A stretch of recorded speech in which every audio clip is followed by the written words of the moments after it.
வணக்கம் அன்பு நண்பர்களே. மக்களவைத் தேர்தல் ரொம்பவே நெருங்கி வந்துருச்சு. ஆனாலும் இப்போ வரைக்கும் தமிழகத்தில் எந்த ஒரு கூட்டணியும் இறுதிப்படுத்தாமல் தொடர்ந்து இழுபறியிலேயே போயிட்டுருக்கு. உண்மையிலேயே என்ன தான் நடக்குது அப்படிங்கிறது நம்மளுக்கும் தெரியல. அந்த கட்சிக்காரங்களுக்காக தெரியும்னா அவங்களுக்குமே தெரியல. என்ன நடக்குதுன்னே புரியலிங்க அப்படின்னு தான் எல்லாருமே புலம்புறாங்க. தமிழக பாஜகவை பொறுத்த வரைக்கும் இந்த தேர்தலில் தனியாக நிற்கணும் அப்படிங்கிறது அண்ணாமலை அவர்களுடைய விருப்பம். இதை பற்றி தான் ஏற்கனவே சென்னையில் ஒரு மேடையில் பேசியிருந்தார். அதை பற்றி நான் ஒரு வீடியோ கூட போட்டிருந்தேன். உண்மையிலேயே அது அண்ணாமலை சொல்கிறது நடக்குமா அப்படிங்கிறதுக்காக நம்ம ஒரு நேர்மையான தூய்மையான அரசியலை முன்னெடுத்துட்டு போகும்போது ஏற்கனவே இதே அரசியல் சாக்கடையில் ஊர்னவங்களை, ஏற்கனவே ஊழல் குற்றச்சாட்டு இருக்கிறவங்களை, ஏற்கனவே அதிகார துஷ்பிரயோகம் செஞ்சவங்களை எல்லாம் கூட சேர்த்துக்கிட்டு மக்கள்கிட்ட போயிட்டு நான் நேர்மையான பாலிடிக்ஸ் கொண்டு வரேன் அப்படின்னு சொன்னால் அவங்க ஒத்துக்குவாங்களா? கண்டிப்பாக மாட்டாங்க. ஸோ அப்படி இருக்கிறபோது அண்ணாமலைக்கு இப்போ இருக்கிற ஒரே ஆப்ஷன் என்ன அப்படின்னா, அந்த நேர்மையான அரசியலை முன்னெடுத்துட்டு போகிறதுக்கு அவர் தனியாக போகணும். அதுதான் அவருடைய ஒரே ஆப்ஷன். அதனால தான் ஆரம்பத்திலேருந்தே இந்த அதிமுக கூட்டணிக்கு அவர் எதிராகவே இருந்தார். அண்ணாமலை இருக்கிற வரைக்கும் பாஜக கூட்டணியில் நம்ம இருக்க முடியாதுங்கிறது தெரிஞ்சதுனால தான் என்னமோ தான் கூட்டணியை உடைச்சிட்டு போகிறதா வெளியில் போயிட்டார் எடப்பாடி பழனிசாமி அவர்கள். அது என்னோட ஒரு சந்தேகம். அது உண்மையாகவும் இருக்கலாம், இல்லாத பொய்யாகவும் இருக்கலாம். அதே சமயம் இப்போ பாஜக மேலே வைக்கக்கூடிய விமர்சனம் என்ன அப்படின்னு கேட்டிங்கன்னா, அதிமுக பாஜகவோட இனிமேல் கூட்டணியே கிடையாதுன்னு சொல்லிட்டாங்க. ஆனால் பாஜக திருப்பி சொல்ல மாட்டேங்கிறாங்களே, அதிமுகவோட கூட்டணி கிடையாதுன்னு ஏன் சொல்ல மாட்டேங்கிறாங்க அப்படிங்கிற கேள்வியை தொடர்ந்து அண்ணாமலைக்கிட்டேயும் மற்ற பாஜக தலைவர்கள்கிட்டையும் எழுப்பிட்டே இருக்காங்க. அதுக்கு நியாயமான கேள்வி தான். அவங்க உங்கள் கூட ஒட்டும் வேண்டாம் உறவும் வேண்டான்னு சொல்லிட்டாங்க. அப்போ நீங்களும் அதிமுகவோட இனிமேல் கூட்டணியே கிடையாதுன்னு சொல்ல வேண்டியதானே அப்படின்னு எல்லாருமே கேட்குறாங்க. நீங்கள் அதிமுக என்ன சொல்கிறாங்க? இனிமேல் பாஜகவோடு கூட்டணி கிடையாது. இந்த 2024 தேர்தல் மட்டுமல்ல, 2026 தேர்தலிலும் இனிமேல் கூட்டணி கிடையாது. தேசிய கட்சிகள் தமிழகத்தை வஞ்சிக்கிறது இப்படின்லாம் ஸ்டேட்மெண்ட் கொடுக்குறாங்க. இதை தொடர்ந்து அவங்க பேசிக்கிட்டே இருக்காங்க. இதை தொடர்ந்து பேச வேண்டிய நோக்கம் என்னன்னு கேட்டிங்கன்னா, இதன் மூலமாக ஒரு செய்தியை அவங்க யாருக்கோ சொல்ல விரும்புகிறாங்க. அது யாருக்கு அப்படின்னா, சிறுபான்மையினர்களுக்கு. நாங்கள் பாஜகவோட கூட்டணி போக மாட்டோம் திரும்ப திரும்ப சொல்கிறது மூலமாக சிறுபான்மையினர்கள் அவங்களுக்கு வாக்களிக்கணும் அப்படிங்கிறது தான் எடப்பாடி பழனிசாமியோடைய திட்டம். இப்போ அதுவே இந்த பக்கம் பாஜகவும் கோபப்பட்டு இனிமேல் நாங்கள் அதிமுகவோட கூட்டணியே கிடையாது, அதிமுகவும் ஒரு ஊழல் கட்சி அப்படிங்கிறத மாதிரிலாம் தொடர்ந்து தாக்குதல்கள்லாம் பண்ண ஆரம்பித்தோன்னு வச்சுக்கோங்களேன். என்ன ஆகும்? அப்போது அந்த சிறுபான்மையினர்கள் உண்மையிலேயே அவங்க நம்பிடுவாங்க. ஓகே, அவங்க வந்துட்டாங்க போல இருக்குது, நம்ம அதிமுக கூட ஓட்டு போடலாம் போல இருக்குது அப்படின்னு நினச்சி அவங்களுடைய அந்த ஓட்டு சதவிகிதம் அதிமுகவுக்கு வர்றதுக்கான வாய்ப்புகள் இருக்குது. ஆனால் இப்போ பாஜக என்ன பண்ணுறாங்க? எங்களுடைய கூட்டணி கதவுகள் திறந்தே இருக்குது, மோடியை பிரதமராக ஏற்றுக்கொள்ளும் யார் வேண்டுமானாலும் எங்களுடைய கூட்டணிக்கு வரலாம் இப்படின்னு திரும்ப திரும்ப திரும்ப சொல்லிகிட்டே இருக்காங்க.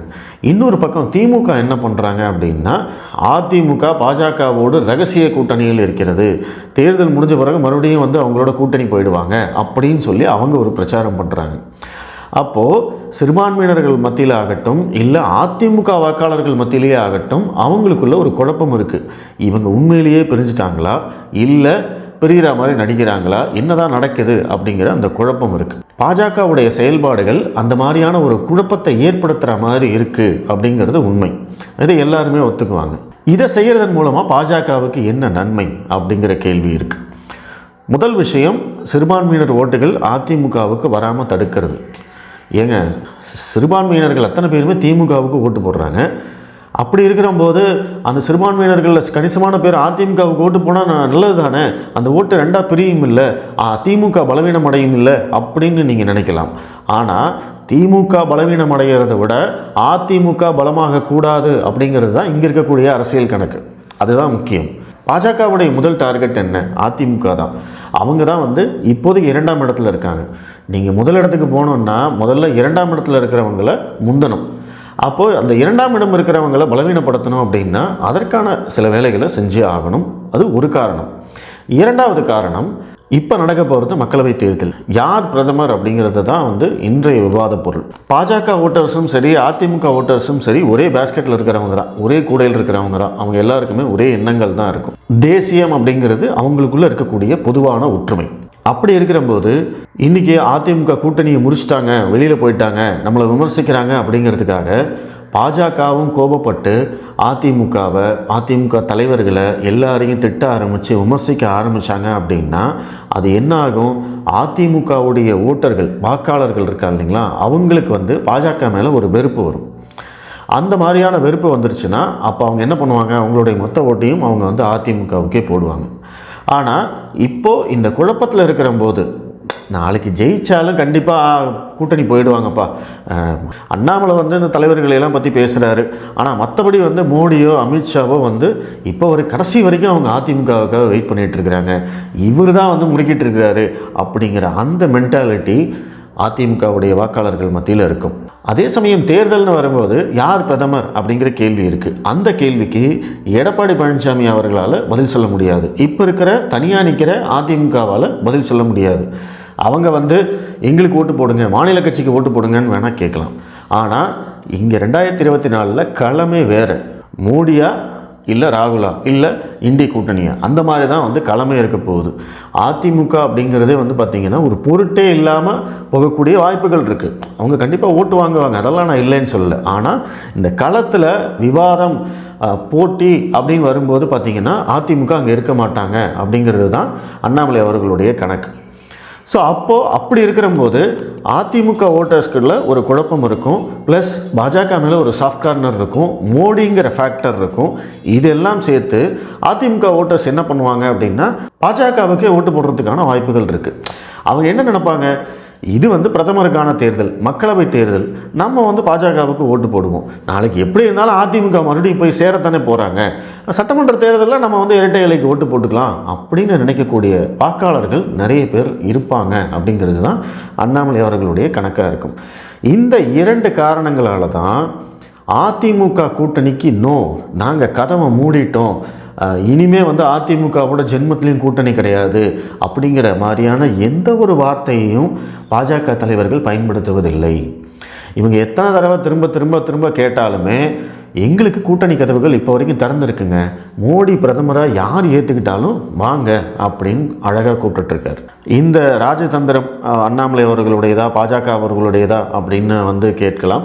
பட் என்னை பொறுத்த வரைக்கும் என்னன்னா, கண்டிப்பாக அண்ணாமலை அவர்களுக்கு இதில் ஒரு மிகப்பெரிய பங்கு இருக்கும். ஏன்னா எதிர்காலம் அந்த களத்தை கணிச்சு இந்த மாதிரி தான் நடக்கும், இந்த மாதிரி தான் இருக்கும், ஸோ கண்டிப்பாக நம்ம இப்படி ஸ்ட்ராட்டஜி எடுக்கலாம் அப்படிங்கிறத அந்த இன்புட்டை கண்டிப்பாக அண்ணாமலை அவர்கள் கொடுத்துருப்பார். ஏன்னா இப்போ வரைக்குமே பாஜக தலைமைக்கு அதிமுகவோட கூட்டணி போகிறதுல எந்த விதமான சங்கடமும் இல்லை. இங்கே அண்ணாமலை அப்படிங்கிற ஒருத்தர் இல்லை அப்படின்னா அதிமுகவும் பாஜகவும் கண்டிப்பாக கூட்டணியில் இருந்திருப்பாங்க. மேபி அவங்க கொடுக்குற தொகுதியை வாங்கியிருக்கலாம், இல்லை கொஞ்சம் கூட குறைய ஏதாவது ஒன்று பேசி அவங்க வாங்கியிருந்திருக்கலாம். ஆனால் இன்றைக்கி அது நடக்கலை. அதற்கு தடையாக இருப்பது யார் அப்படின்னா அண்ணாமலை தான். ஸோ இந்த திட்டமும் பார்த்திங்கன்னா கண்டிப்பாக அண்ணாமலை அவர்களுடையதாக தான் இருக்கும் அப்படிங்கிறது என்னுடைய கணக்கு. இப்போ நான் சொன்ன விஷயத்தோட நீங்கள் பிரதமர் அவர்கள் எம்ஜிஆரை பற்றியும் ஜெயலலிதா அவர்களை பற்றியும் பேசினதையும் கனெக்ட் பண்ணி பாருங்கள். அதிமுக வாக்காளர்களை பாஜக கோவப்படுத்தாமல் இருக்காங்க, ப்ளஸ் அதிமுக என்றைக்காக இருந்தாலும் பாஜகவோட கூட்டணிக்கு வந்துடும் அப்படிங்கிற ஒரு குழப்பத்தை அதிமுக வாக்காளர்கள் மத்தியில் அப்படியே வச்சுருக்காங்க. ப்ளஸ் அண்ணாமலை அவர்கள் கொஞ்சம் முரண்டு பிடிச்சாலுமே மோடி அவர்களோ அமித்ஷா அவர்களோ ஜேபி நட்டா அவர்களோ இல்லை மற்ற தலைவர்களோ யாருமே அதிமுகவை பற்றி பேசுகிறதே கிடையாது. ஸோ அப்போ அதிமுக வாக்காளர்களுக்கு எந்த விதத்துலேயும் பாஜக மேலே கோபம் இல்லை, மோடி மேலே கோபம் இல்லை. அப்போது அந்த வாக்காளர்களை கவர்றதுக்காக தான் மோடி அவர்கள் எம்ஜிஆரை பற்றியும் ஜெயலலிதாவை பற்றியும் உயர்த்தி பேசியிருக்கார். இந்த புள்ளிகள் எல்லாத்தையுமே இணைச்சிங்க அப்படின்னா உங்களுக்கு ஒரு கிளியர் பிக்சர் கிடைக்கும். நன்றி.